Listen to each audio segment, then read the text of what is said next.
Powell. She's based here at the University of the Highlands and Islands and Center for Nordic Studies. And her research interests are basically related to the topic of her speech today and to Jessie Saxby. Dr. Powell retired and then returned to university to study again, which is most impressive. So the floor is yours. Thank you. Yes, I'm a very mature student, I think. How many have heard of Jessie Saxby? Okay. Well, I want to talk about the nature of the North in Jessie Saxby's boys' adventure stories. Jessie Saxby is best known as a folklorist, author of Shetland traditional lore, published when she was 90 years old. For me, however, she's much more interesting as a writer of boys' adventure stories, stories which emphasise the strength of Shetland's Norse past and emphasise Shetland's unique identity. She also interests me because she's been largely ignored, and apart from Shetland traditional lore, she's mostly unread today. She's rarely mentioned in the critical literature in her work as a fiction writer, and yet she was prolific and successful. She published hundreds of articles and stories in the popular press and about 40 books. And she also wrote for the more serious press. She was Shetland's first professional writer and has been described by Mark Smith as a smart, well-connected and independent Victorian woman who knew how to operate in the literary marketplace. My paper today forms one strand of my dissertation for the M.Lit in Orkney and Shetland Studies, but today I'm focusing on how Saxby carves out a conceptual space for Shetland through the creation of a Viking Norse identity in her boys' adventure stories. Jessie Edmonston was born into an influential family in 1842 at Halligarth in Unst, the ninth of 11 children. Her parents were Lawrence Edmonston, a doctor and ornithologist, and his wife Elizabeth McBrayer, and they both wrote books. She was taught by her father, who encouraged a liberal upbringing for his children, took full advantage of a family library, had a nurse who taught her old Norn ballads, and lived in a house that was full of scientific and literary visitors. And although Jessie's nickname was Wildy, and she spent most of her life, her childhood, climbing around on rocks and having adventures, she talked often about being allowed to talk to these visitors and listen to their conversations.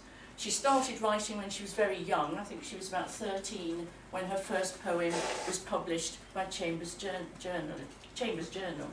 When she was 17, she married ornithologist Henry Saxby, who later became a medical doctor, practising in Unst with her father. In 1872, they moved to Inverary in Argyll because of Henry's poor health, and he died there 2 years later, leaving Jessie a young widow with 5 sons to raise. And for the next 25 years, she lived in Edinburgh with her children. According to Saxby, the fact that she became a widow at such a young age encouraged her to write to support the family. Her boys' adventure stories paid the bills, basically. And by the time she died at the age of 98, she had an enormous literary output, which included children's fiction, romantic novels, poems, articles, and more scholarly works.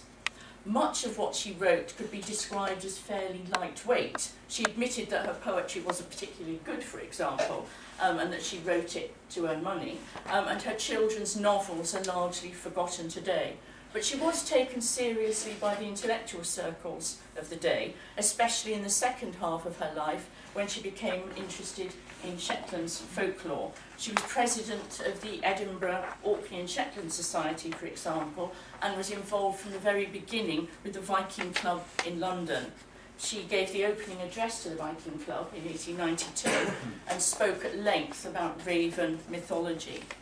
She had wide-ranging interests and very strong opinions. She supported the poet Basil Anderson, who was a much more literary poet than she was, criticised the clearances, believed in Irish Home Rule, wanted Shetland Home Rule, supported the temperance movement, supported votes for women, praised Faroese self-government, and was commissioned by the Scotsman newspaper to visit Canada in 1888 to research the possibilities of British girls emigrating to Canada to marry Canadian men, she called them Titans, in order to strengthen the blood of the British Empire.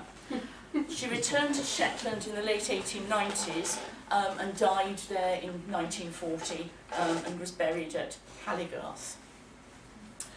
Popular adventure literature, marketed specifically for children, is largely a phenomenon of the 19th and 20th centuries, although adventure literature was popular by contemporary standards before then. Robinson Crusoe, for example, was one of the best-known books in the early 18th century and has been the subject of endless imitations, adaptations and studies since then.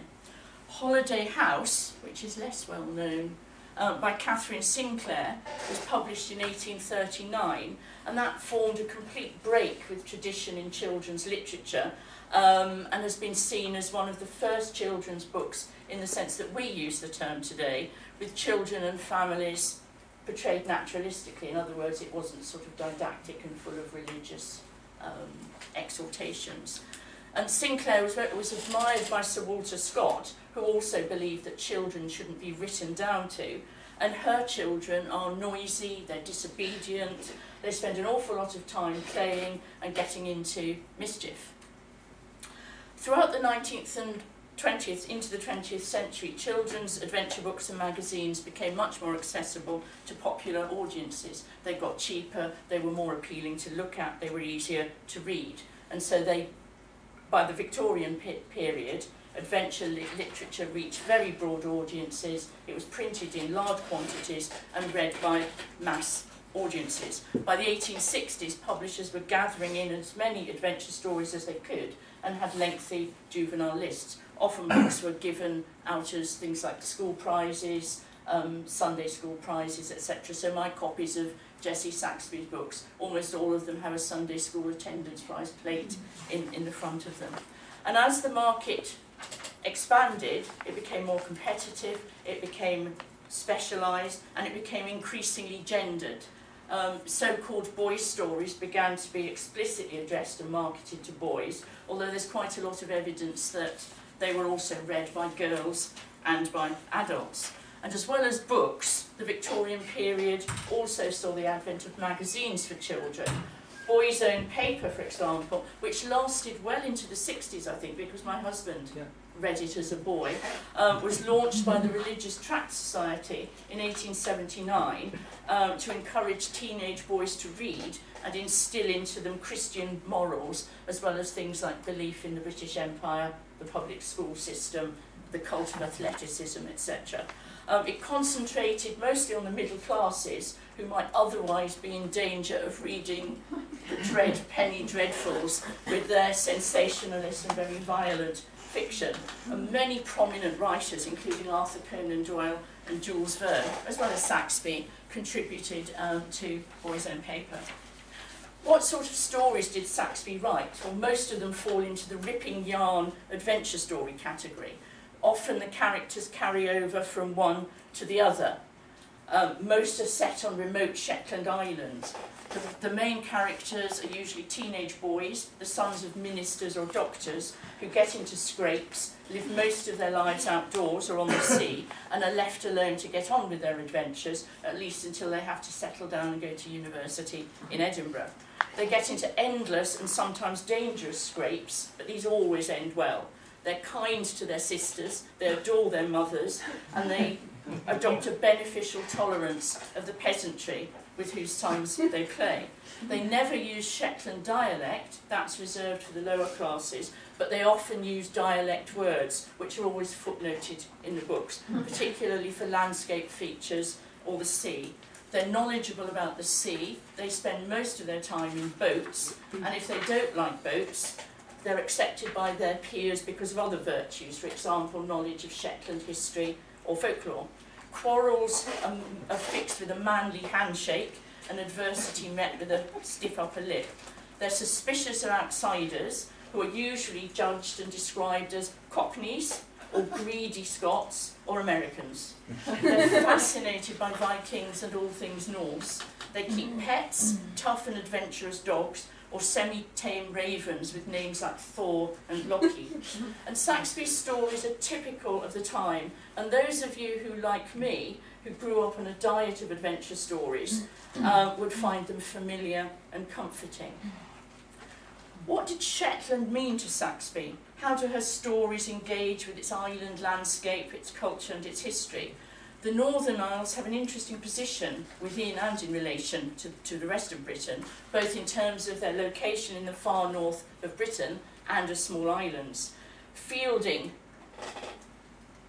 points out that the northern limit of the nation has had a period of uncertainty. So Thule, that mysterious shifting point that marked the far north, is sometimes used, for example, as a term for Shetland. And in Home of a Naturalist, for example, co-written by Jessie and her brother, which is a sort of an autobiography of her childhood, Shetland is described as the melancholy isles of furthest Thule. Various writers have drawn attention to the versatility of the island as a fictional device, dating back to classical times, and there are many examples of children's books using island settings. I was addicted to Enid Blyton as a child, for example. And Scotland has got nearly 800 islands, apparently, 130 or so of which are uninhabited. And no wonder then, says Farrell, that Scottish fiction makes particular use of island issues to rehearse issues, island settings to rehearse issues pertinent to Scottish identity. Islands allow writers to explore issues of community, of otherness, belonging, liminality. They allow children to have real and symbolic boundaries through which they can learn about society and their place within it. In children's fiction, islands are particularly associated with adventures, with shipwrecks and treasure, and those are things that I'm hoping to explore more in my dissertation. Remote Shetland Islands feature regularly in Jessie Saxby's stories, and like Enid Blyton's islands, Saxby's islands serve as convenient fictional locations for children's adventures, but seem to be much more. I've just been reading something by David Rudd, who's identified two themes in Enid Blyton's novels that particularly resonate in Saxby's, and that's the island as a space of empowerment for children, away from the adult world, and the island as metonym for the nation.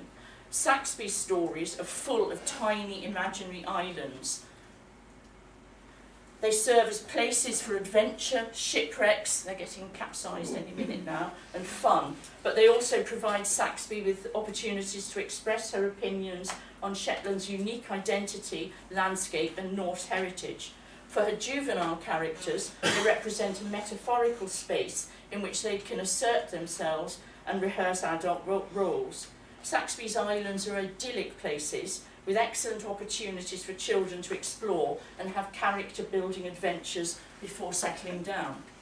Fred, for example, a character in The Lads of London, attends an English public school, but his holidays are spent among the wild rocks and rough waves of Shetland, and it's the Shetland landscape that provides him with, she says, the virtues of fearlessness, courage and generosity of soul. Sometimes maps are provided of the imaginary islands, that's London, and these usually show a manse, a loch, a ruined castle or broch and a standing stone, as well as a few scattered houses where the peasants live. There are often caves and dangerous bays where ships are wrecked. In many cases, visitors cause problems or fail to understand Shetland folk and their unique identity. In Queen of the Isles, for example, Maribel, a young orphan, is threatened with having to leave her idyllic island to go and reside with her untrustworthy male cousin near Scalloway. And that's because a hard-headed Aberdonian wants to turn London into a sheep farm and evict all the tenants. Much is made of the romantic atmosphere provided by an island, and there are frequent references to Robinson Crusoe. And there's not time here, but as I intend to explore in my dissertation, Saxby's Shetland appears to be both Scandinavian and British. Her books are full of an imperial discourse, but for her, Shetland wasn't Scottish. It should stand on its own, apart from Scotland, and yet still be part of the imperial project. And there's a lot of hostility in her books towards Scotland. Awful phrases like Shetland folk can't make themselves into hard scraping, screwing, saving Scottish people, for example. Scottish laws don't suit us. Everything went wrong when Scotland took over Shetland. The mid-19th century saw a widespread preoccupation in Britain with all things Viking. The Hanoverian royal family apparently was related to Ragnar Lothbrok. Some valuable work is done by Andrew Warne on the rediscovery of the Vikings and Viking romanticism in Britain, what he calls extravagant and uncritical Scandinavian tendencies, getting in touch with your inner Viking. It promoted itself too in Shetland with writers like Haldane Burgess and his promotion of things like Up Heliar and his work. There's been a lot of work done, and there's no time here to go into it, on questions of Shetland's Norse identity, literature and culture. And we shouldn't forget earlier writers like Walter Scott, or how many people have heard of Margaret Chalmers, a Shetland poet whose poems were published by subscription in the early 19th century, before Saxby. And she's eager to show Shetland as a mainstream part of Britain, not distant, peripheral, or different. She's got a sense of herself as a Shetlander, but clearly asserts her Britishness.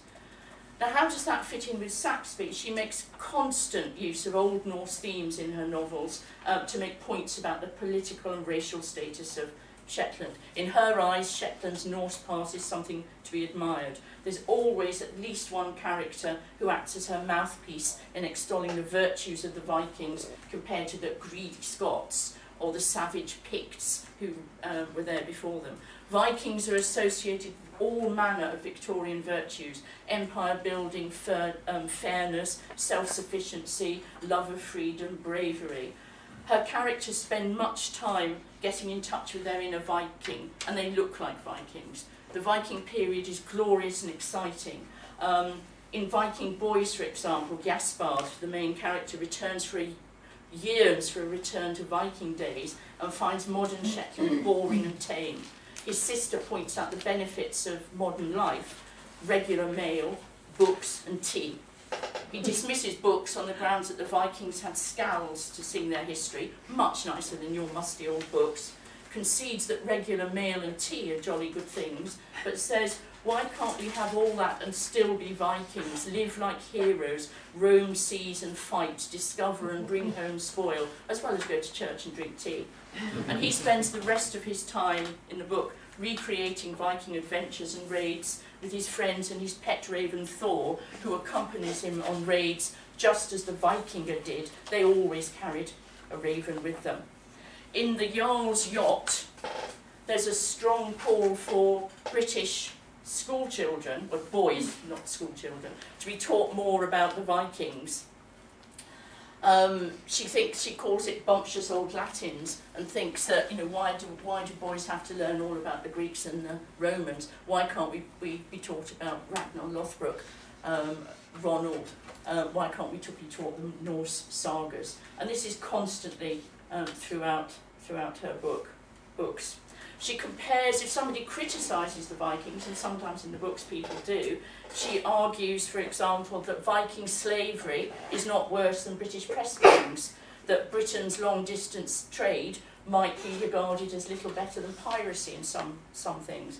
She tells us that Viking place names replaced Pictish place names, and she uses Victorian ideals of racial purity when she talks about how the Vikings gave Norse names to everything, quote, chasing away the impure and stagnant atmosphere of superstitious and luxurious pride, e.g. the Picts, that had gone before. She undoubtedly painted a fictional recreation of a past, and some have criticised her work in other contexts as racially based romanticism, promoting Shetland nationalism and encouraging Shetlanders to feel they're different. But I think her insistence that Shetland has an identity separate to the rest of the UK, and especially to the rest of Scotland, is worth examining and shouldn't be simply dismissed. Silke's Recluse's recent article is interesting in this context. She argues that Shetland's Nordic heritage is not just a nostalgic look back, but part of a continuous choreographic activity that resists or subverts being a British or Scottish national outpost. And I think Saxby fits in really well here, and perhaps as an early place brander of Shetland, not just in her folklore, but also in her children's adventure stories. Thank you so much.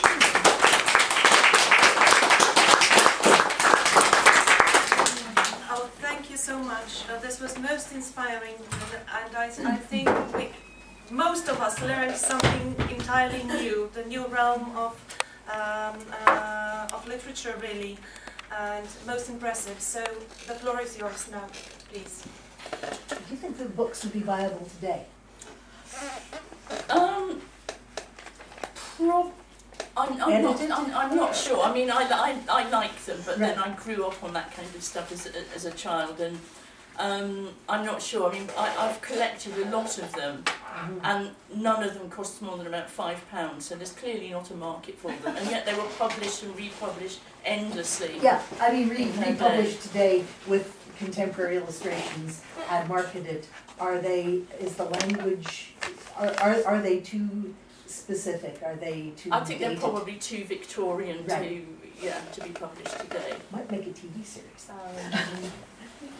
But then Enid Blyton got kind of rehabilitated.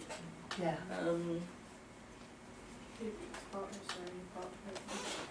Did they sound similar? Yes? Yeah, is it a question here? Yeah. Yeah, I wondered how much Unst is important, because obviously Unst is quite specific in terms of Shetland, and whether or not you feel that what she's talking about in the books is Shetlandness, or whether it's...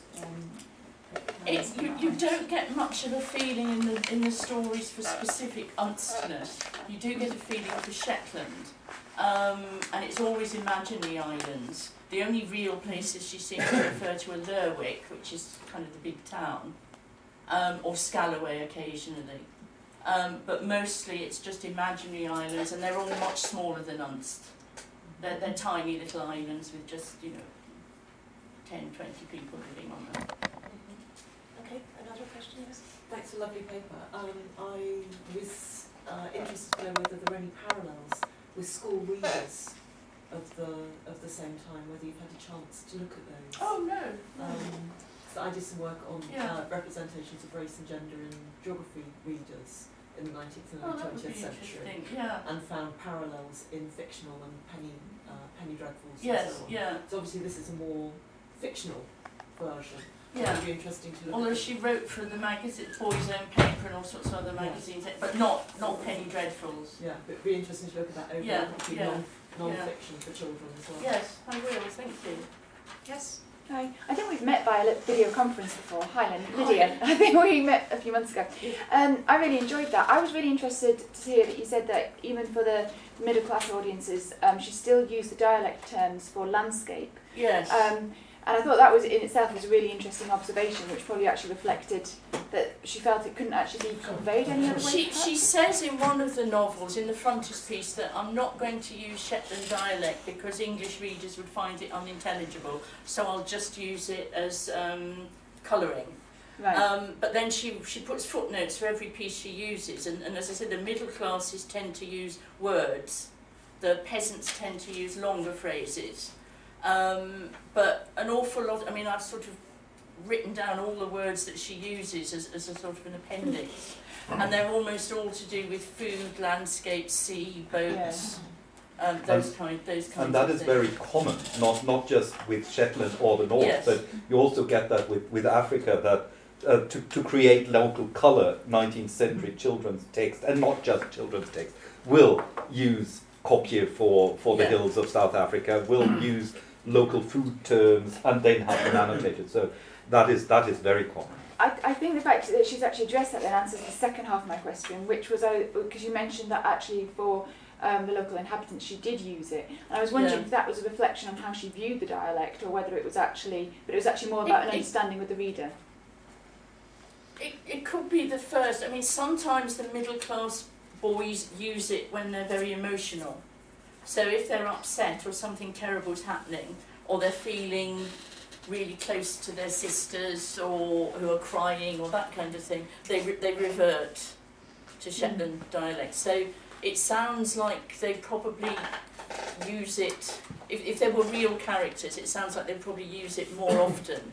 But Saxby doesn't want to put a lot of it in the books because she'd have to, I think she'd have to put too many footnotes in it. But there's a lot of footnotes, there's a lot of references to words and sentences and phrases. It's just the longer sentences are always the peasant lads or their nurses or people like that. Yes. So thank you. This was very, very interesting, and we